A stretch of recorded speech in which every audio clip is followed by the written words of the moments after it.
It is a serious subject to tackle this morning, but we have to do it because I know a lot of parents are waking up with us this morning wondering, when should I talk to my kid about this? Well, Patty Jo is back with us talking about a seminar that she's going to be having here in Austin on Monday, and talked about the 3 C's that can really help you talk to your kids about drugs and know when to talk to them about that. And it's in this book, by the way. I should hold this up and let you guys know about this. It's called Under the Influence by Patty Jo Sawvel, and she's talking about the 3 C's that she really researched. And what are the 3 C's, once again? Once again, it's building your child's relationship with control, coping skills, and connectedness. Okay. And you want your child to see all those things as positive and have all the tools possible. And they're things you can start addressing from the time your child's about age 2. Those 3 small words can really go a long way. I was telling you just during the break how, as a parent, I'm fascinated how we mold our kids, starting at a very young age. And the research that you've done has been years and years and years of this, right? 15 years. 15 years. Yes. And it's all in this one book? Absolutely. Okay. More than, as someone say, no rock left unturned. But yeah. Virtually any question. I'm an investigative reporter. Right. So one question leads to another, as you know. And every question that came up, I chased down the answer. So if anyone has any other questions, I have contact information. I'd love for people to come to the seminar, not just parents, but coaches, pastors, anyone who works with kids, and the general caring community. Grandparents should be there. There's things they can do on a daily basis or weekly basis to help their kids. Starting now. And the research that you did 15 years ago, have you seen kind of the way it's developed over the years, how now we are talking about this at a younger age? Yes, and what I should say, the research has taken place over the last 15 years. The last entry in the book was October of last year, and the book was just printed and came out November of last year. So this is brand new research? Yes. Okay. And so it's always folding into itself. It's been very studied. You'd ask me some of the other things besides the 3 C's that parents can use. There's been a lot of research on home lifestyle. Yes. And so it ends up, there's been quite a bit of research, and they break it down to 3 types of parenting. So for instance, yourself.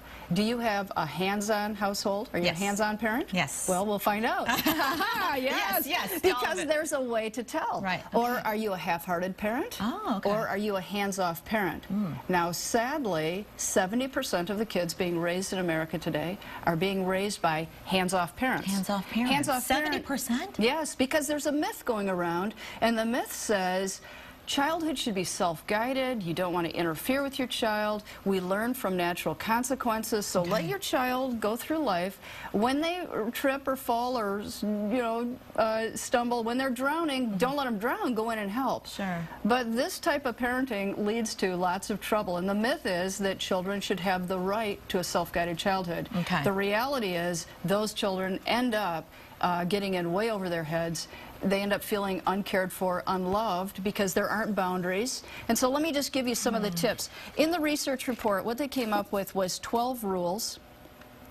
And if you have 10 of these 12 rules in your household, then you are a hands-on parent. Okay, let's go through some of them. And we will go through some of them. For one, do you assign your child regular chores? Now, even a 2-year-old, which you have a 2-and-a-half-year-old, I do, can have the chore of picking up their room before they go to bed with mommy and daddy helping, but nonetheless, it's a daily routine, daily chore. Okay. Maybe taking their plate off the table, or maybe their silverware, something that won't break. But the point is, they can have daily chores. Right. That is a hands-on parent, and that contributes to your child having lower risk for drug abuse. It's crazy, but it really has been scientifically it's those little small steps that we can take. Yeah, you're knitting in connectedness to your family. You're important. We're watching you. You're helping us. We're helping you. And it adds to that connectedness. Wow. Another thing, monitor what your teens watch on TV, and not only that, turn off the TV during dinner. Oh, that's a huge one in my house. So, okay, you can go through this book and you can look at the tips that Patty Jo's telling you, read more about the 3 C's, or you can go to the seminar you're having. Or both. Or both, or all of the above. On Monday, we'll let you know where it's at. It's at Bookwoman on North Lamar Boulevard, 6:30. And I think really important, too, is that it's free. It's free, yeah, and it's 1 hour. 1 hour. And Memorial Day is usually a day where parents don't have to work. Yeah. So you can spend the afternoon at the park and then come and get your anxiety dealt with, because parents worry about their kids and how to keep them drug-free. And instead of worrying, invest 1 hour, 6:30 to 7:30, find tips that really work, that's simple, and it's like, oh, well, that's all I have to do. It's daily, it's little, and you can stop worrying and realize there's more that you are in control of than what you know. Patty Jo, thank you so much. I learned a lot just talking to you in the past 30 minutes. I appreciate that. Thank you. All right, Monday is the book signing as well. We'll see you back here in less than 2 minutes for another look at your weather with David.